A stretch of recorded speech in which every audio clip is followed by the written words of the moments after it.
भाई 10 सवाल और पूरा हाइट एंड डिस्टेंस खत्म, ये मान चलिए।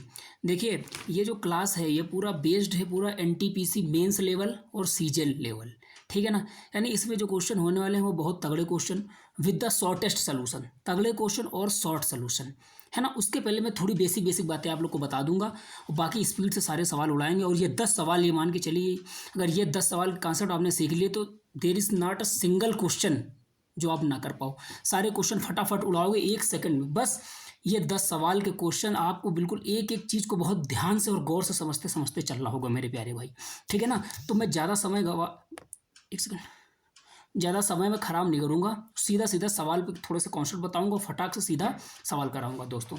बस चलिए आओ देखते हैं सवाल को सीधा। देखिए दोस्त, सबसे पहले अगर हमको हाइट एंड डिस्टेंस सीखना है दोस्त, क्या सीखना है? हाइट एंड डिस्टेंस सीखना है। तो height and distance is the part of the trigonometry, है ना। This is the application of a trigonometry, यानी टिग्नामेंट्री का यूज़ किस चीज़ में है, मतलब इस हाइट एंड डिस्टेंस टिग्नामेंट्री का ही एक यूज़ है दोस्तों, ठीक है। नहीं तो सम टाइम कभी कभी आप लोग देखते होंगे कि एप्लीकेशन ऑफ टिग्नामेंट्री को ही हाइट एंड डिस्टेंस कहा जाता है दोस्त, ठीक है कि नहीं, ये उसी का एक पार्ट है। अगर हाइट एंड डिस्टेंस सीखना होगा तो सबसे पहले हमको angle of elevation, angle of elevation, elevation का मतलब होता है उन्नयन कोण, हिंदी में कभी एग्जाम में पूछा नहीं जाएगा।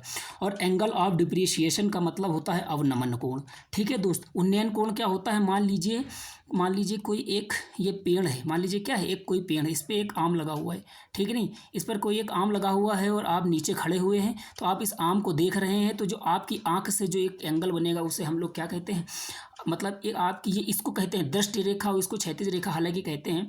तो इसके साथ जो एंगल बनेगा उसको उन्नयन कोण कहते हैं। अगर आप मान लीजिए एक छत पर खड़े हुए हैं और नीचे कोई एक बॉल पड़ी है और ऊपर से उस बॉल को देख रहे हैं, तो एक जो एंगल क्रिएट होगा उसको हम लोग एंगल ऑफ डिप्रिसिएशन अवनमन कोण कहा जाता है दोस्तों। आई होप समझ में आया होगा, ठीक है ना भाई। तो एंगल, उन्नयन कोण और अवनमन कोण दोनों चीज़ें समझा दिया है, ठीक है ना। अब सीधा सीधा सवाल करेंगे, लेकिन अगर आपको थोड़ा सा बेसिक और जाना है तो दोस्त एक चीज़ और याद रखिए, ये प्ले लिस्ट मैंने बना रखी है, इसमें देखिए हाइट एंड डिस्टेंस, ये तो खैर क्लास 10th लेवल है, सॉरी क्लास 10th लेवल है। एक और इसमें प्ले लिस्ट आप इसमें जाएंगे, ऊंचाई और दूरी, ये देखिए दोस्त, इसमें से 2 क्लासेस हैं। 2 क्लासेस में एक क्लास बिल्कुल बेसिक से बिल्कुल अच्छे तरीके से मैंने बहुत तगड़े तरीके से बता रखा है, उसको देखो, उसके बाद ये देखोगे तो बहुत ज़्यादा ही फायदेमंद होने वाला है, ठीक है ना दोस्त। लेकिन इस 10 सवाल से कोई भी सिंगल क्वेश्चन बाहर नहीं जाने वाला, ये मेरी गारंटी है ना। सीजीएल मेंस दो, आप सीएचएसएल मेन दो, एनटीपीसी दो, कोई भी एग्जाम दो, ये मान चलिए कि ये 10 सवाल, और अगर इस 10 सवाल का कॉन्सेप्ट आप लोग सीख लियो तो सारा गेम खत्म है हाइट एंड डिस्टेंस का, फिर सिंगल क्वेश्चन नहीं फंसेगा, ठीक है ना। अगर थोड़ा सा बेसिक देखना है तो ये क्लास जाके अटेंड कर लो, आधे घंटे क्लास है, तो ये मान चलो कि आधे घंटे आपने देखने में इसमें बिता दी, है ना। अब जो मैं एक चीज़ बताने जा रहा हूँ दोस्त, है ना, मैं थोड़ा सा एक बार और रिविजन कर देता हूँ मैं, कि देखो दोस्त, हम ये जो कंपटीशन, देखिए अब हम लोग बेसिक वो तो पढ़ नहीं रहे कि अकेडमी मैथमेटिक्स में आपको tan थीटा लगाना सिखाऊंगा, ठीक है ना, sin थीटा लगाना सिखाऊंगा, मैं आपको सिखाऊंगा रेशियो से सवाल को कैसे निपटाया जाता है। तो सबसे पहले अगर रेशियो सीखना है तो सबसे पहले उसकी कुछ प्रॉपर्टी भी तो सीखनी पड़ेंगी दोस्तों। तो आओ मैं आपको दिखाता हूँ कि मतलब रेशियो कैसे एक त्रिभुज पे काम करता है। मान लीजिए कोई एक समकोण त्रिभुज है, मान लीजिए ए बी सी एक समकोण त्रिभुज है, और अगर ये 30 डिग्री है दोस्त, तो 30 डिग्री के सामने हम लोग पता क्या लिखते हैं, 1 यूनिट, नीचे लिखते हैं √3 यूनिट और इधर लिखते हैं 2 यूनिट। ये बात आप समझ लीजिए। अगर ये एक समकोण त्रिभुज है, अगर आप इसको फॉलो करना चाहें तो आप फॉलो करा के देख सकते हैं। अगर भाई कर्ण का स्क्वायर, ये कर्ण है कि नहीं, 2 का स्क्वायर 4, ये आधार है 3 का स्क्वायर 3 और 1 का स्क्वायर 1, 3 1 4, 4 बराबर 4। तो देखिए ये वाला जो ट्रायंगल है ये पाइथागोरस प्रमेय को फॉलो कर रहा है कि नहीं। हालांकि मैंने पहले बता दिया समकोण त्रिभुज है।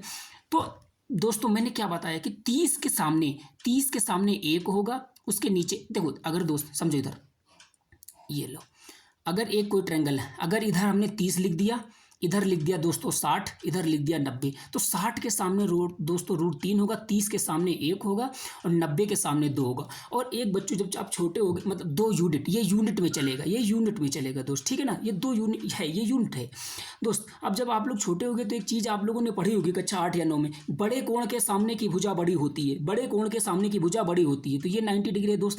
अच्छा एक बात बताइए, सबसे छोटा कोण 30 है, तो 30 के सामने सबसे छोटी भुजा 1 होगी, 60 उससे बड़ा 60 है कि नहीं, नहीं, तो 60 के सामने √3 होगी। √3 का मतलब 1.732 होता है कि नहीं, तो देखो ये 1 से बड़ा है कि नहीं, और 90 सबसे बड़ा है, इसलिए 90 के सामने की भुजा सबसे बड़ी दोस्त। एक बात याद रख ली, ये बात याद रख ली। तो सबसे पहले जब भी अगर हमको शॉर्ट तरीके से सीखना है दोस्त, तो हम फटाक से क्या एक चीज़ हमको आनी चाहिए, क्या रेशियो में, कि 30 के सामने वाली भुजा 1, 60 के सामने वाली √3, 90 के सामने वाली 2, बात खत्म, है ना। चलो आई होप ये समझ में आया होगा। अब एक चीज़ और समझो दोस्त फटाक से, अगर देखिए अगर मैंने एक ट्रायंगल फटाक से बनाया है ना, अगर इधर 30 डिग्री है अगर, तो इसके सामने 1 लिख देंगे, इधर 2 लिख देंगे, इधर √3 लिखेंगे फटाक से। दूसरा बनाएंगे क्या, अगर यहाँ पे स्टूडेंट 60 डिग्री है तो वो यहाँ पे क्या लिख देंगे, √3 यूनिट इधर लिख देंगे हम लोग, 1 यूनिट इधर लिख देंगे, 2 यूनिट। अगर 45 का गेम है दोस्त, अगर ये 45 डिग्री है तो ये भी 1 हो जाएगी, ये भी 1 हो जाएगी, और ये हो जाएगी √3। कैसे भाई, अगर ये भी 45 है स्टूडेंट तो ये भी कितना हो जाता है 45, क्योंकि ये तो ऑलरेडी 90 है। समकोण त्रिभुज में स्टूडेंट ये तो 90 है ही है, ठीक है ना। तो ये 3 चीज़ें आप लोग ईमानदारी से स्टूडेंट याद रखो भाई। ये अगर ये 3 नहीं याद है तो समझ लो फिर तो बिल्कुल आप लगा ही नहीं सकते। हालांकि 15 वो भी होता है, लेकिन आप बेसिक ये 3 याद रखो, इनके बिना तो काम चलना ही नहीं चलना है दोस्त, ठीक है कि नहीं। तो आई होप समझ में आया होगा। अब हम लोग चलेंगे बिल्कुल फटाफट सवाल लगाने, और हम तो ये सजेस्ट करेंगे कि भाई आप लोग जो मैंने आधे घंटे के वो सवाल लगा रखे हैं, उसको मैंने बहुत अच्छे से इसको एक्सप्लेन एलेबोरेट करके बता रखा है, ठीक है ना। उसमें कॉन्सेप्ट बहुत तगड़े तरीके से समझाया, तो वो जाके आधा घंटा पहले देख लोगे, और ये वही के बाद में ये 10 सवाल लगा लो, उसके बाद सारा टिकना मतलब ये आपका हाइट एंड डिस्टेंस खत्म। और लेकिन बहुत ध्यान से अपने आप में कॉन्फिडेंस बनाए रखो भाई, कि हाँ मैं यार ये सब कर सकता हूँ, कि भाई ने पढ़ा दिया अब मैं ये कर सकता हूँ, उसके बाद कोई भी सवाल है मैं निपटा सकता हूँ। जब तक आप अपना कॉन्फिडेंस लो रखेंगे तब तक कुछ नहीं होगा। आपको क्या करना है, सबसे पहले वो वाली वीडियो जाके देखो, आधा घंटा में क्लास समझो, जितनी भी ट्रिग्नोमेट्री की पढ़ी उसको जाके क्लास में समझो। उसके बाद ये 10 सवाल सॉल्व करो। उसके बाद आप कोई भी सवाल उठा के एग्जाम का, चाहे मेंस का हो चाहे प्री का हो, आप उठा के कर लेंगे, आप 100% लगा लेंगे, इसी समय लगा लेंगे उस, ठीक है ना। तो आई होप समझ में आया होगा। अब हम चलेंगे सवाल करने, सजेशन बहुत दे दिया। नंबर 1 सवाल, चलो नंबर 1 नहीं, पहले नंबर 2 लगाओ आप। देखो दोस्त, 7 फीट लंबे एक लड़के की जमीन पर परछाई 21 फीट लंबी है। मान लीजिए एक लड़का खड़ा हुआ है, ये 7 फीट की है। अगर भाई देखिए, मान लीजिए सन यहाँ पे, सूरज यहाँ पर है दोस्त, है कि नहीं, तब भी तो परछाइयाँ आएगी। सूरज मान लीजिए या फिर बल्ब मान लीजिए, तो यहाँ पे बल्ब लगा है, तो इसके इतने समय ये मान लो परछाई दोस्त ज़मीन पर बनती है, तो परछाई 21 फीट लंबी है कि नहीं लंबी है ना। तो बताओ कि कितने लंबे व्यक्ति की परछाई 15 मीटर लंबी होगी। दोस्त एक बात बताइए, ये जो केस है ये सेम टाइम की बात कहा जा रहा है, सेम टाइम की बात कहा जा रहा है। मतलब जिस एंगल पे सूर्य यहाँ पर होगा, उसी एंगल पे सूर्य यहाँ पर भी होगा मेरे प्यारे दोस्त, ठीक है कि नहीं। जब यहाँ जितने एंगल पे यहाँ भाई सेम टाइम की बात करी जा रही कि नहीं कही जा रही। अब बताओ कितने, मान लीजिए एच मीटर लंबे व्यक्ति की परछाई 15 मीटर स्टूडेंट लंबी होगी। तो दोस्त एक बात बताओ, ये 90 डिग्री पहले से है, ये भी 90 डिग्री है। अगर ये थीटा है, ये थीटा है, और अगर किसी भी 2 त्रिभुज में 2 कोण बराबर हो जाए स्टूडेंट, इसका मतलब है वो क्या हो जाएगा भाई, सिमिलर हो जाएगा। क्योंकि अगर 2 कोण बराबर हो जाए तो तीसरा अपने आप बराबर हो, तो वो सिमिलर हो जाता है। उस सिमिलर में संगत भुजाओं का अनुपात हमेशा बराबर होता है। संगत भुजाओं का अनुपात मतलब 7/h बराबर 21/15, ये बराबर होता है दोस्त। फटाफट यहाँ से निकालो, 7 तेरी 21, 3 पचे 15, h बराबर 5 मीटर। ये सवाल आपको आया है आज। देखो ये थोड़ा सस्ता नहीं यार, अच्छा सवाल है, ठीक है ना। लेकिन आपको समझाया कि नहीं समझाया, यहाँ से हमने एक तो आपको सिमिलरिटी भी समझा दी, ठीक है दोस्त। तो ये सेम केस की बात हुई है मेरे भाई, ठीक है ना। इस तरीके जब भी इस प्रकार का सवाल आए, है ना, तो दोस्त आप सीधा इनका क्या ले लेंगे, रेशियो लेंगे। बट आपके दिमाग में एक बात होनी चाहिए कि भाई सेम टाइम की बात कहा जा रहा है तो एंगल ये सेम ही होगा, सेम समय की बात कहा जा रहा है तो मतलब क्या हो जाएगा, दोनों सिमिलर होंगे और सीधा फटाफट सिमिलरिटी लग जाएगी, है ना। अब हम लोग चलेंगे दूसरा सवाल। अब यहाँ से बिल्कुल तगड़े क्वेश्चन आएंगे दोस्त, देखना। कह रहा इसका आंसर भाई टिक नहीं मारा था, टिक मार दिया मैंने, कितना 5 आंसर आएगा भाई ये वाला, इसमें कहाँ मार रहे हैं ये वाला। आई होप आगे चलो दोस्तों, समझ में आया होगा आप लोग को। 17.755 मीटर ऊंचे एक सीधे खड़े खंबे के शीर्ष से एक सीधी खड़ी मीनार के शीर्ष का उन्नयन कोण 60 डिग्री है। मीनार 57.75 मीटर ऊंची है, तो मीनार का आधार खंबे के आधार से कितनी दूर है। बच्चों समझो दोस्त, जैसे मान लीजिए एक मीनार तो ज़्यादा ऊंची है, कितनी ऊंची है, 57.75, और ये जो हमारा खंबा है ये 17.75 ही ऊंचा है, ठीक है ना। तो ये पूछा है कि ये मीनार के बेस से जो खंबा का बेस है कितनी दूरी पर है, हमको कुल मिला के ये दूरी बतानी है। अच्छा, खड़ी मीनार के 17.75 मीटर ऊंचे एक सीधे खंबे के शीर्ष से एक सीधी खड़ी मीनार के शीर्ष का उन्नयन कोण 60 डिग्री है। यानी इस खंबे के शीर्ष से मीनार के शीर्ष का उन्नयन कोण, एंगल ऑफ एलिवेशन कितना है स्टूडेंट, 60 डिग्री है बच्चों। कितना है भैया, 60 डिग्री है। तो बताना है कि मीनार के खंभे से आधार की कितनी दूरी है। स्टूडेंट जितनी दूरी ये होगी उतनी ही दूरी तो ये होगी। अच्छा बच्चों एक बात बताओ, अगर ये पूरी डिस्टेंस जो 57.75 है और अगर ये 17.75 है तो ये इतनी कितनी बची होगी। मैं इसे जहाँ जहाँ मैं ये लाइन चला रहा हूँ इसमें मैंने ये ब्रैकेट बनाई, ये दूरी कितनी होगी बच्चों। तो भाई 57 में तो जैसे 7 5 घटाइए तो अब 40 आ जाएगी ना आ जाएगी, यानी ये 40 मीटर है कि नहीं, ये 40 मीटर है। बच्चों सीधा सीधा आपको नहीं दिखाई दे रहा है कि 60 के सामने का होता है √3, नीचे का होता है 1, इधर क्या होता है 2। तो √3 की वैल्यू बच्चों कितनी दे रखी है 40, है ना। तो हमको बतानी है 1 यूनिट की वैल्यू, तो 1 यूनिट की वैल्यू निकालनी है तो 40/√3 इसका आंसर है। लेकिन हम लोग ये मान के चलते हैं कि रूट की चीज़ को नीचे ना रखा जाए, तो हालांकि इसका 40/√3 आंसर ठीक है, लेकिन √3 को हम थोड़ा ऊपर कर देंगे, तो √3 का ऊपर से गुणा, √3 का नीचे से गुणा। तो 40 को √3 से गुणा कराएंगे तो 40√3, √3 का √3 से गुणा 40√3/3। आई होप आंसर समझ में आएगा। आंसर यही है, कहाँ है ये, इसके नीचे छिप गया है, ठीक है ना। तो आंसर इसका क्या है 40√3/3। आई होप समझ में आएगा दोस्तों। आगे चलेंगे भाई, ठीक है ना, समझ में आएगा, जल्दी से चलेंगे। तीसरा सवाल एक इमारत के शीर्ष पर 4 मीटर ऊंचाई का एक झंडा लगा हुआ है, ठीक है ना। एक बिंदु x से ध्वज के शीर्ष का उन्नयन कोण 45 और x से भवन के शीर्ष का उन्नयन कोण 30 डिग्री है, तो बिंदु x भूतल पर है। अच्छा हाँ, बिंदु जो है भवन की ऊंचाई कहती है। दोस्तों एक बात बताओ भाई, एक इमारत है दोस्त, है ना, मान लीजिए एक इमारत है, ये मान लो एक इमारत है, एक इमारत के शीर्ष पर 4 मीटर झंडा लगा हुआ है। अब इसके ऊपर 4 मीटर का झंडा लगा हुआ है, ये 4 मीटर का झंडा लगा हुआ है। और एक, अच्छा पहले ही बता दिया कि जो एक x बिंदु है वो भूमि पर है, तो इसको ऐसे मिला दिया जाए। अब क्या कह रहा है, एक बिंदु x से ध्वज के शीर्ष का उन्नयन कोण 45 है। मान लीजिए यहाँ से झंडा यहाँ ये झंडा यहाँ तक लगा था ना, तो इसका एंगल कितना है 45 डिग्री। ये बड़ा वाला कितना है बच्चों 45 डिग्री है। और x से भवन के शीर्ष का उन्नयन कोण 30 डिग्री। बच्चों भवन का शीर्ष तो ये है ना, क्योंकि भवन तो इतना ही ऊंचा है ना, तो भवन के शीर्ष का उन्नयन कोण मेरे प्यारे साथियों कितना है 30 डिग्री। तो ये वाला एंगल बच्चों कितना आ जाएगा 30 डिग्री आ जाएगा। तो बिंदु x से भूतल पर भवन की ऊंचाई ज्ञात कीजिए। बिंदु x भूतल पर है तो भवन की ऊंचाई ज्ञात कीजिए। कुल मिला के हमको ये चीज़ बतानी है, यानी हमको ये चीज़ हमको फाइंड करनी है स्टूडेंट। बिल्कुल 1 सेकंड में सॉल्व हो जाएगा दोस्त। एक बात बताओ आप हमको सबसे पहले ये बड़ा वाला ट्रायंगल देखो भाई। मैं भाई एकेडमिक मेथड में बिल्कुल नहीं बताऊंगा कि ट्रायंगल ABC देखो, क्योंकि हम लोग यहाँ कंपटीशन मेथड में पढ़ रहे हैं। ये सवाल बिल्कुल 30 सेकंड में सॉल्व होंगे सारे के सारे। अब बच्चों सबसे पहले आप ये भूल जाओगे ये 30 डिग्री है। आप सबसे पहले बड़ा वाला ट्रायंगल देखो। बड़ा वाला ट्रायंगल तो 45 के सामने स्टूडेंट 1 होता है कि नहीं, यानी ये पूरी दूरी 1 हो गई कि नहीं हो गई। तो नीचे भी 1 होता है, नीचे 1 यूनिट होता है कि नहीं। सबसे पहले बड़ा वाला ट्रायंगल देखो दोस्तों, बड़ा वाला ट्रायंगल, बड़ा वाला। तो 45 के सामने 1 हो गया, यहाँ भी 1 हो गया बच्चे। एक बात बताओ, अब छोटा वाला ट्रायंगल देखो, ये जिस पे मैं अपनी ये लाइन फेर रहा हूँ, ये छोटा वाला ट्रायंगल देखो। तो ये 30 के सामने प्यारे साथी क्या होता है 1, लेकिन बेस में क्या होता है √3। बच्चे कहेंगे भैया आप यहाँ ये नीचे इसका बेसमेंट जो बेस है आप √3 भी कर रहे हो, 1 भी कर रहे हो भाई, तो इसको 1 बनाना होगा। तो भाई एक बात बताओ, अगर हम यहाँ भी √3 कर दें तो हमको यहाँ भी तो √3 करना पड़ेगा, यहाँ भी √3 करना पड़ेगा कि नहीं। क्योंकि तो अब देखो ये बड़ा वाला त्रिभुज देखो, बड़ा वाला त्रिभुज 45 सामने यहाँ भी √3 है और नीचे भी √3 है। तो जैसे ही √3 का और √3 का आप क्या रेशियो लोगे तो 1:1 आएगा कि नहीं आएगा, मतलब चीज़ें सही हैं। तो कुल मिला के ये सवाल ऐसा है कि आपको रेशियो मर्ज करना पड़ेगा, रेशियो मिलाना पड़ेगा दोस्त। तो आई होप समझ गए आ गए होंगे कि आपको रेशियो कैसे मिलाना है। यहाँ √3 था तो हमने इसको √1 था तो √3 बनाना था, तो यहाँ भी √3 से गुणा करा दिया दोस्तों, तो यहाँ भी √3 से गुणा करा दिया। आई होप समझ में आया होगा बच्चों। एक बात बताओ, हमको ये 1 की वैल्यू निकालनी है कि नहीं, 1 की वैल्यू।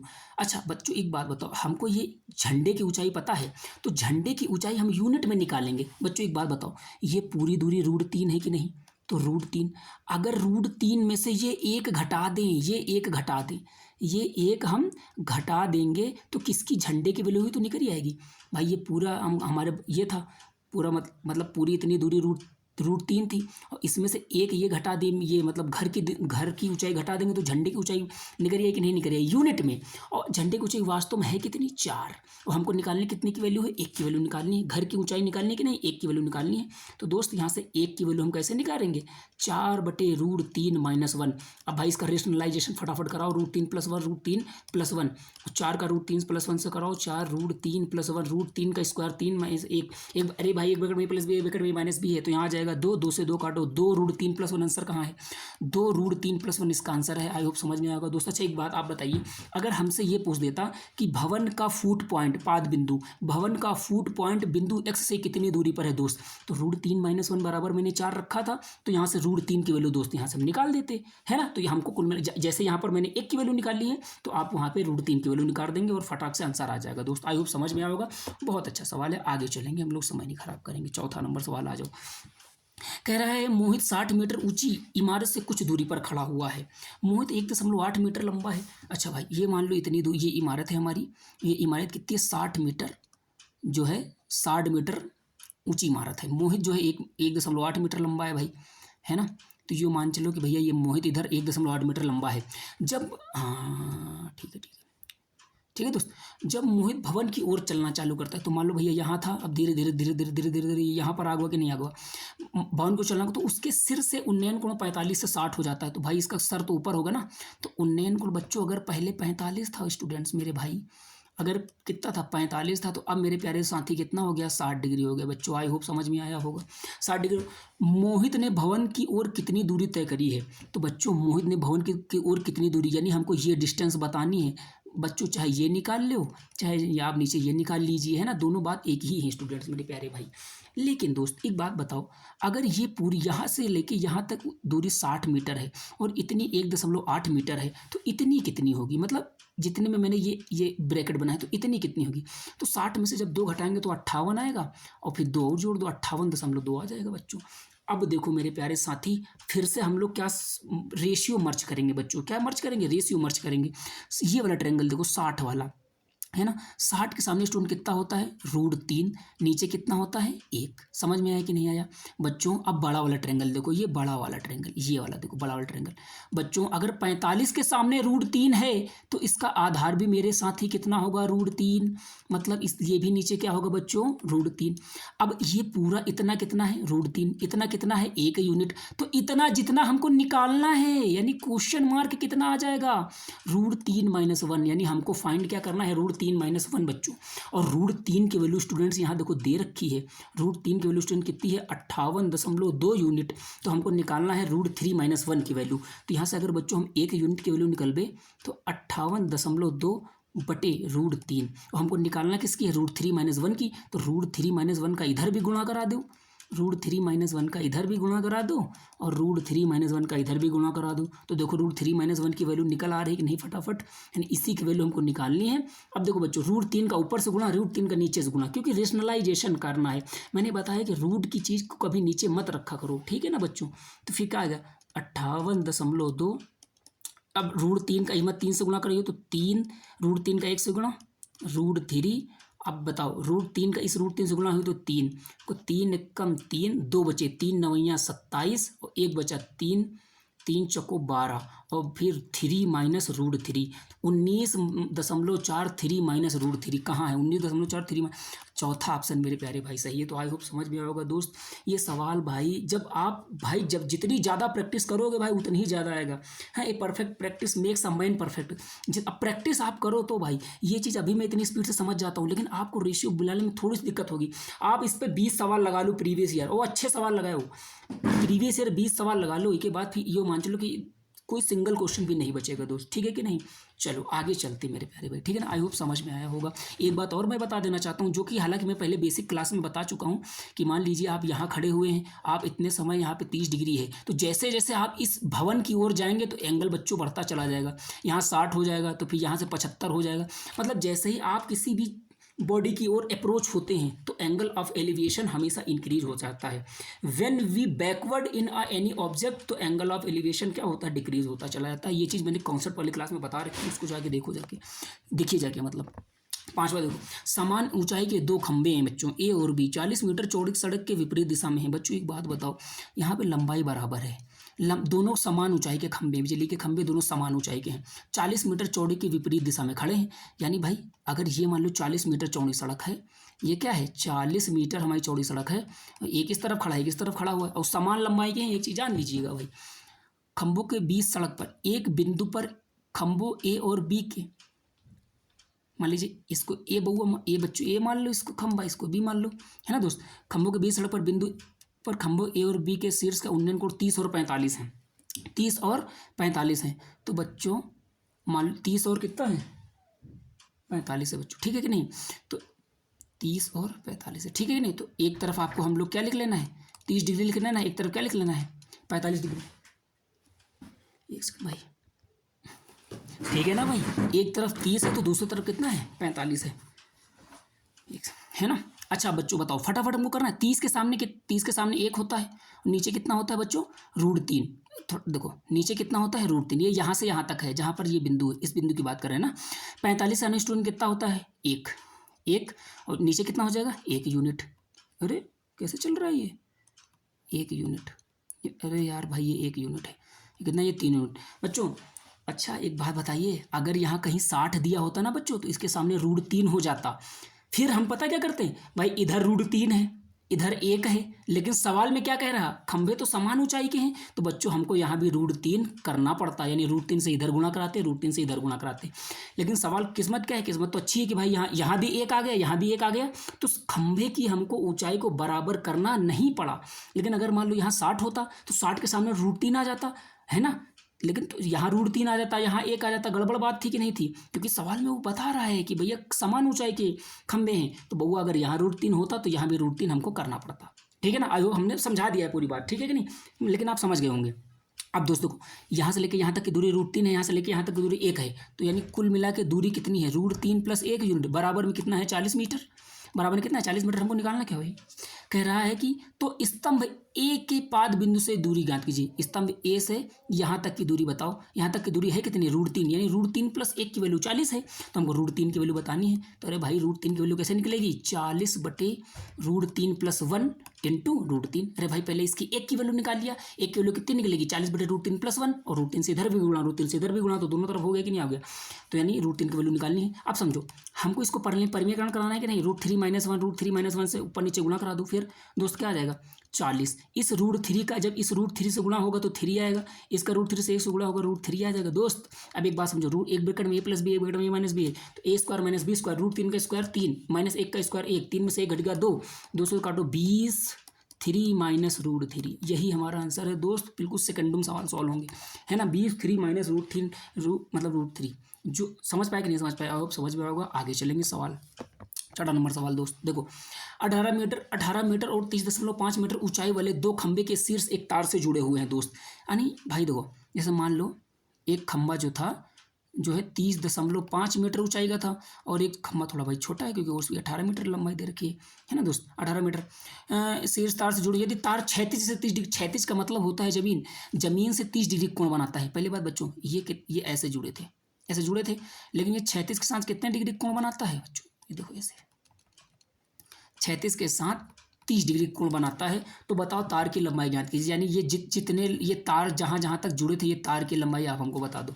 स्टूडेंट्स इसमें 2 ट्रायंगल देखने को मिल रहे हैं कि नहीं, इसमें 2 ट्रायंगल देखने, एक तो ये पूरा बड़ा वाला ट्रायंगल, देखो मेरे पेन को देखो, एक ये पूरा बड़ा वाला ट्रायंगल, एक ये छोटा वाला ट्रायंगल। स्टूडेंट्स एक बात बताइए, सबसे पहले बड़ा वाला ट्रायंगल देखो, 30 के सामने हमेशा 1 होता है कि नहीं, नीचे से कोई मतलब नहीं, नीचे कुछ पूछा ही नहीं है तो नीचे मैं नहीं रखूंगा। इधर क्या होता है 2 यूनिट, हट जाओ भाई, इधर क्या होता है 2 यूनिट होता है कि नहीं, पूरी ये यहाँ से लेके यहाँ तक 2 यूनिट होता है कि नहीं। तो अगर 1 की वैल्यू 30.5 है तो 2 की वैल्यू कितनी हो जाएगी 30 दूना 61, कितनी हो जाएगी 61, यानी ये यहाँ से लेकर ये पूरा 61 मीटर लंबाई का है ऊपर तक। ये 2 अब यूनिट हटा दी, 61 मीटर लंबाई का है नहीं भाई, समझ पाए कि नहीं समझ पाए भाई। 30 के सामने बच्चों ये अभी भूल जाओ, ये बड़ा वाला ट्रायंगल देखो, 30 के सामने 1 की वैल्यू 30.5, तो 2 की वैल्यू कितनी हो जाएगी 61, बात खत्म। अब छोटा वाला ट्रायंगल देखो, ये ट्रायंगल देखो बच्चों, 30 के सामने 1 यूनिट होता है कि नहीं, ऊपर कर्व पर 2 यूनिट होता है कि नहीं, 1 की वैल्यू अगर 18 है तो 2 की वैल्यू कितनी आ जाएगी 36 बच्चों। अब ये यहाँ से यहाँ तक की 36 है ना स्टूडेंट्स। अब देखो यहाँ से लेकर यहाँ तक की दूरी 61 है, यहाँ से लेकर यहाँ तक की दूरी 36 है, हमको यही दूरी तो बतानी थी। बताओ कितना, 61 में से जैसे ही 36 घटाओगे तो 14 इधर और 11 इधर, 14 और 11 25 आएगा आंसर, ठीक है। नहीं तो डिफरेंट मतलब तार की लंबाई है कितनी, जितने लंबे तार से दोनों खंभे जोड़े गए थे उनकी लंबाई है कितनी बच्चों 25 है। आई होप समझ में आया होगा। आगे चलेंगे, 7वां नंबर सवाल, 24 √3 फीट ऊंचे एक सीधे खंभे के शीर्ष से 24√3 फीट ऊंचे एक सीधे खंभे के शीर्ष से एक मीनार के शीर्ष का उन्नयन कोण 60 डिग्री। यदि खंभे का आधार मीनार के आधार से 60 मीटर दूर है तो मीनार की ऊंचाई ज्ञात कीजिए दोस्त। ठीक है, 24√3 फीट ऊंचे एक सीधे खंभे के शीर्ष से एक सीधी मीनार के शीर्ष का उन्नयन कोण। बच्चों देखो, अगर उन्नयन कोण है इसका मतलब नीचे से ऊपर की ओर देखा गया होगा। बच्चों 24√3 फीट ऊंचे एक सीधे खंभे, यानी एक खंभा बना लो, 24√3 ऊंचा है। अब बच्चों देखो, इस खंभे के शीर्ष से हम देख रहे हैं। बच्चों क्या कह रहा है, खंभे के शीर्ष से, बच्चों शीर्ष खंभे के शीर्ष पर खड़े हुए हैं और वहां से भी उन्नयन कोण बन रहा है। इसका मतलब ये है बच्चों की जो मीनार है भैया ऊंची है। तब बच्चों तभी तो भाई नज़र उठा के जब हम लोग देखते हैं तभी तो उन्नयन कोण बनता है बच्चों। ठीक है कि नहीं? तो क्या कह रहे हैं, 24√3 फीट ऊंचे सीधे खंभे के शीर्ष से एक सीधी मीनार के शीर्ष का उन्नयन कोण 60 डिग्री है। तो बच्चों ये कितना है, मीनार के शीर्ष का, ये मीनार है तो ये मीनार का शीर्ष होगा कि नहीं, उन्नयन कोण बच्चों कितना 60 डिग्री है। यदि खंभे का आधार मीनार से 60 फीट दूरी पर, ये खंभे का आधार है मीनार से 60 फीट की दूरी पर है, ये 60 दूरी पर है कि नहीं, तो ये भी बच्चों कितना हो जाएगा, 60 दूरी पर हो जाएगा कि नहीं हो जाएगा स्टूडेंट्स। ठीक है नहीं बच्चों, अगर बउआ ये 24√3 है तो इधर ये वाला भी कितना आ जाएगा स्टूडेंट्स, 24√3, यानी ये इतना तो 24√3 है ही है। अगर हमको ये चीज़ पता चल जाए तो मीनार की ऊंचाई पता चल जाएगी, नहीं पता चल जाएगी, मीनार की ऊंचाई पता चल जाएगी। बच्चों कहीं बच्चे कहेंगे भैया बिल्कुल पता चलेगी। 60 की वैल्यू कितनी है, 60 के सामने √3 यूनिट होता है, नीचे कितना होता है 1 यूनिट की वैल्यू 60 है तो √30 की वैल्यू कितनी हो जाएगी, 60√30। अब देखो यहाँ से लेके यहाँ तक 60√30 है, यहाँ से लेके यहाँ तक 24√3 है, पूरा कितना हो गया 60 70 80 84√3 हो गया कि नहीं हो गया। यानी मीनार की ऊंचाई स्टूडेंट कितनी है, 84√3 कहाँ है, मीनार की ऊंचाई ज्ञात कीजिए 84√3 इसका आंसर है मेरे स्टूडेंट। आई होप समझ में आया होगा बच्चों। ठीक है ना, आगे चलेंगे भाई, सब बिल्कुल अच्छे सवाल हैं। 8वां नंबर सवाल, 25√3 मीटर ऊंची एक मीनार की विपरीत दिशा में एक समतल धरातल पर दो बिंदुओं के इसके शीर्ष के उन्नयन कोण 45 और 60 डिग्री है। तो दो बिंदुओं के बीच की दूरी क्या है, दशमलव में बता दो। ठीक है ना स्टूडेंट, एक बात याद रखिए, मान लीजिए 25√3 है बच्चों, ये कितना है 25√3 मीटर ऊंची एक मीनार है। अब इसके विपरीत दिशा में, यानी एक इधर बिंदु है एक इधर बिंदु है, विपरीत दिशाओं में शीर्ष का उन्नयन कोण 45 और 60 है। उन्नयन यहाँ से बउआ इसका कितना है 45 डिग्री है और यहाँ से इसका कितना है स्टूडेंट, ये 60 डिग्री है। बस अब देखो यहाँ पे रेशियो मिलाने का कॉन्सेप्ट देखो दोस्तों। एक बात बताइए, 45 के सामने 1 होता है कि नहीं, बच्चे कहेंगे भैया 1 होता है, तो फिर 45 का ट्रायंगल याद करो, 1 √2। लेकिन बच्चों 60 के सामने तो √3 होता है कि नहीं होता है, 60 के सामने √3 यूनिट होता है कि नहीं होता है। तो सबसे पहले इसमें देखो 60 के सामने √3 यूनिट, यहाँ नीचे क्या होगा 1 यूनिट, यानी इस यहाँ से लेकर सिर्फ यहाँ तक, उसकी मतलब उसकी कोई बात नहीं करेंगे, उसके 2 होता है लेकिन उससे हमसे क्या मतलब भाई। अब बच्चों इसको देखो, 45 के सामने 1 होता है, नीचे भी 1 होता है भाई, तो अगर यहाँ √3 है तो यहाँ भी √3 हो जाएगा कि नहीं हो जाएगा। बच्चों कुल मिला के कहने का मतलब ये है कि जब भी बच्चों 45 डिग्री का ट्रायंगल होता है तो यहाँ 1 यहाँ 1 यहाँ 2, ये यूनिट है। यूनिट का मतलब रेशियो एक तरीके से, यानी इसमें यानी लंब और आधार में 1:1 का रेशियो होता है बच्चों, यानी लंब और आधार बराबर हो जाता है। तो अगर इसके सामने √3 लंब है तो आधार भी बच्चों √3 होगा कि नहीं होगा। अगर इन दोनों का आप रेशियो लेकर देखोगे तो 1:1 आएगा बच्चों। ठीक है कि नहीं। अब सीधा अब देखो बच्चों, √3 की वैल्यू कितनी दी है 25√3 और हमको निकालने की किसकी वैल्यू है √3 + 1, ये दूर कितना है। तो √3 की वैल्यू 25√3 है तो 1 की वैल्यू बच्चों कितनी हो जाएगी 25 हो जाएगी कि नहीं हो जाएगी। जब 1 की वैल्यू 25, हट जाओ सामने से, 1 की वैल्यू कितनी आ जाएगी 25 है ना, तो √3 + 1 की वैल्यू कितनी आ जाएगी बच्चों 25√3 + 1। सबसे बड़ा टास्क है अब इसका गुणा कराना, 25√3 + 1, तो 25 का पहले √3 से गुणा कराओ, 25√3 + 25 एकम 25 बच्चों। अब देखो तुम लोग देखो इसको हम तुम लोग को एक चीज़ सिखाते हैं। अरे भाई, हालांकि इसका 1 सेकंड में सवाल मैं सॉल्व कर सकता हूँ लेकिन एक चीज़ सिखा रहा हूँ मैं भाई। देखो जैसे हमको कराना है 25√3 + 1 दोस्त, तो 25 का √3 में गुणा कराओगे तो आप 25√3 + 25 तो आएगा ही दोस्त। अब एक बात याद है, √3 का मान बच्चों पता क्या होता है 1.732 बच्चों। ठीक है ना। अब देखो इसको अगर मैं बहुत प्यार से लिखना चाहूँ तो 1+ या फिर इसको देखो, ये चीज़ बता रहा हूँ, इसको हमेशा ज़िंदगी भर याद कर लो जब तक एग्ज़ाम दे रहे हो तब तक। जिंदगी भर याद रख लो। 7 3 यार, इसको मैं 7 5 लिख लूँ अपने मन से थोड़ा सा 19 20 करके, मतलब अप्रॉक्स में सॉल्व करेंगे दोस्त। तो इसको मैं 1 + 0.75 नहीं लिख सकता क्या? बच्चे कहेंगे भैया बिल्कुल लिखो। इसको 1 + 3/4 नहीं लिख सकता क्या? अरे पॉइंट हटाएंगे 100 करेंगे, 25 या 75, 25 को 100। ये चीज़ बच्चों जिंदगी में हमेशा याद रखना कि अगर कभी √3 की चीज़ को सॉल्व करना है और आंसर थोड़ा सा भी दूर दूर है तो आप √3 को पता क्या समझोगे? 1 + 3/4। 1 + 3/4 ये बहुत जल्दी हो जाएगी। अब देखो 25 √3 की जगह 1 + 3/4 लिख लो प्लस 25। बच्चे कहेंगे इतना नाटक क्यों करना, सीधा 25 √3 के लिए 1.732 रखो ना। हाँ भाई वैसे भी कर सकते हो, रख लो 1.732, लेकिन मैं जो समझा रहा हूँ उसका कुछ ना कुछ तो बेनिफिट होगा कि नहीं होगा, उसको समझो। 25 से कम 25। अब देखो 25 दिया कितना होगा? 75। 25 × 3/4 प्लस 25। अब देखो 25 दिया 75, 75/4 से 4 से काटो, 4 कम 4, फिर कितना हो गया 3, 35, 4 बटे 32, फिर 3 बचा, 4 7 28, यानी 18.7 के आसपास। 25 25 50, 50 और 18 कितना? 68.7 लगभग लगभग आंसर आएगा इसको स्टूडेंट। भाई अब तुमको देखो दशमलव में सॉल्व करने की जरूरत ही नहीं पड़ी। सवाल कौन सा था भाई? ये था। तो इसका 68 के आसपास आंसर आ रहा है बच्चों, है ना? अब देखो आ रहा है कि नहीं आ रहा ये, तो इसका आंसर स्टूडेंट 68 लगभग लगभग है दोस्त। अच्छा 68 देखो 7 आंसर आया था कि नहीं आया था? क्यों? क्योंकि हमने 0.73 को 0.75 मान लिया था, इसीलिए थोड़ा आंसर ज़्यादा आ रहा था। लेकिन हालांकि होता तो 1.73 होता है कि नहीं होता है? तो फिर भैया थोड़ा कम भी, तभी तो यहाँ 68.3 आया है, क्योंकि कम होता है ना? तो आई होप समझ में आया होगा कि कैसे अप्रोच भी सीखो भाई। सवाल सॉल्व करना अलग बात है और किस तरीके से सॉल्व करना ये अलग बात है, जल्दी सॉल्व करना। तो आई होप जब भी आपका √3 मिले और ऑप्शन थोड़ा दूर दूर होए तो आप क्या करोगे? √3 को क्या लिखोगे? √3 होता है एक सही 1 + 3/4, ये एक सही 3/4 आप कर सकते हैं, क्योंकि 3/4 किसी चीज़ का करना बहुत आसान होता है स्टूडेंट, ठीक है ना? तो पॉइंट से गुणा करने से आप बच जाएंगे। आई होप समझ में आया होगा भाई, बहुत अच्छे तरीके से समझाया है। आगे चलेंगे, 9वां नंबर आ जाओ। एक दीवार से लगी एक सीढ़ी का उन्नयन कोण 45 डिग्री है। भाई देखो मान लो जो ये दीवार है ना? ये एक हमारी क्या है? दीवार है, और सीढ़ी का उन्नयन कोण 45 है। सीढ़ी लगा दिया, सीढ़ी का उन्नयन कोण स्टूडेंट कितना है? 45 है। सीढ़ी की लंबाई 12 है।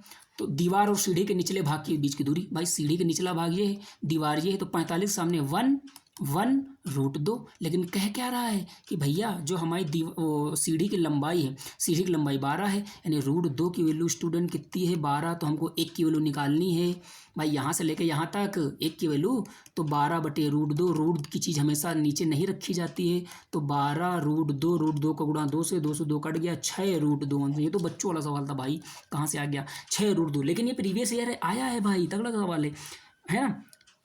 हालांकि यार हम समझा रहे हैं तो सरल सरल हो रहे हैं, ठीक है कि नहीं? और ऐसे आप लोग भी कर पाओगे भाई। बस ये क्लास देख के, इसके पहले वाली क्लास देखो, ये क्लास देखो, उसके बाद एक सिंगल सवाल नहीं बचने वाला है। और अगर बच रहा है तो भाई टेलीग्राम पर भेज दियो, ठीक है नहीं? टेलीग्राम कहाँ से ज्वाइन करेंगे? चैनल पे जाएंगे, चैनल में जाके खोजेंगे, वहाँ पे सीधा सीधा टेलीग्राम चैनल से जुड़ जाओ, ठीक है ना? या फिर कमेंट कर दो, फिर सारी चीज़ें हम करा देंगे, है कि नहीं? तो आई होप ये समझ में आया होगा। अच्छा बच्चे कभी अगर ये कह देता कि बताओ कि सीढ़ी जो है कितनी ऊंची दीवार तक पहुंच पाई है, तो भी यही आंसर होता। क्यों? क्योंकि ये भी तो एक ही यूनिट है, तो भी आंसर यही 6 √2 ही होता। आगे चलेंगे, 10वां सवाल, 10वां और अंतिम सवाल। अरे भाई ये क्या है? 240 है ना शायद। ये भाई थोड़ा सा हमने जो है सेव नहीं करा है। दो भाई हट जाओ यार। 240 मीटर ऊंची पहाड़ी के शीर्ष से एक खंबा के ऊपर और नीचे के अवनमन कोण। बच्चों देखो अवनमन कोण है ना, अब अवनमन कोण का मतलब क्या होता है? ऊपर से नीचे देखना। अवनमन कोण का मतलब क्या होता है बच्चों? ऊपर से नीचे देखना। मेरे प्यारे भाई हाइट एंड डिस्टेंस का जब भी सवाल आए दोस्त, आप क्या करेंगे? सबसे पहले फिगर, सवाल को एक बार इत्मीनान से पढ़ लो, फिगर समझ लो, फिगर बन गवा सवाल खत्म, ठीक है ना? बस इतना याद रखो। अब देखो दोस्त, और भाई ये हाइट एंड डिस्टेंस हर एक एग्जाम में आता है, कभी कभी 2 2 क्वेश्चन भी आ जाते हैं, है ना दोस्त? तो ये और हाइट एंड डिस्टेंस फर्जी नंबर देता है एक तरीके से, ठीक है नहीं दोस्त? तो देखो 240 मीटर ऊंची एक पहाड़ी है ना, पहाड़ी के शीर्ष से, मान लो ये पहाड़ी के शीर्ष से एक खंभा के ऊपर और नीचे, तो खंभा छोटा होगा भाई, क्योंकि अवनमन कोण है तो छोटा होगा भाई। तो एक अवनमन कोण क्या कह रहा है? खंभा के शीर्ष। तो ये खंभा का शीर्ष है कि नहीं? तो खंभा का शीर्ष का जो अवनमन कोण है, खंभा के शीर्ष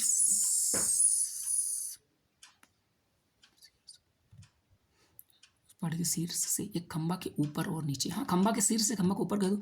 अवनकोण कितना बच्चों 30 डिग्री। अगर ये 30 डिग्री है तो स्टूडेंट कितना हो जाएगा, ये भी 30 डिग्री। और पाद बिंदु से कितना, ये 60 डिग्री है, यानी ये पूरा पूरा वाला ये पूरा 60 डिग्री है, तो ये कितना हो जाएगा 60 डिग्री। ठीक है कि नहीं दोस्त। तो ये 30 है, ये 60 है। तो बताओ कि खंभा की ऊंचाई और पहाड़ी से उसकी दूरी के बीच का क्या अंतर है। यानी खंभा की ऊंचाई पहले आप निकालिए और पहाड़ी की उनके बीच की दूरी निकालिए, उसके बाद फटाक से आंसर बताइए दोस्त। तो कोई बात नहीं। अच्छा दोस्त, जब भी दो ट्रायंगल आएंगे, जब भी कभी ऐसे इस तरीके से 2 ट्रायंगल आएंगे, तो सबसे पहले कॉमन चीज़ देखो, कॉमन चीज़ है क्या, उसी को हम भी भिड़ा देंगे उसमें। 270 है, ये सॉरी 240, ये भी 240। बच्चों देखो ये चीज़ और ये चीज़ दोनों त्रिभुजों में कॉमन है, बस हमारा काम बन गया। कैसे, इधर देखो ये वाला ट्रायंगल सबसे पहले देखो, है ना। 60 के सामने क्या होता है, √3। 60 के सामने कितना होता है, √3 यूनिट, है ना। तो ये √3 हो जाएगा। नीचे कितना होता है, 1 यूनिट। नीचे कितना होता है, 1 यूनिट बच्चों। 30 के सामने कितना होता है, यानी ये इतनी दूरी कितनी हो जाएगी बच्चों, भाई बताइए आप लोग।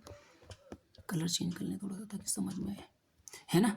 30 के सामने कितना आ जाएगा बच्चों, 30 के सामने 1 यूनिट, ये है 1 यूनिट। लेकिन यहाँ से लेके यहाँ तक ये कितना है, 1। ठीक है कि नहीं। और यहाँ नीचे कितना होता है, √3। बस देखो अब गड़बड़ चीज़ होगी कि नहीं। ये दोनों आधार तो समान है, लेकिन आप यहाँ कह रहे हैं कि √3 है, यहाँ कह रहे हैं 1 है।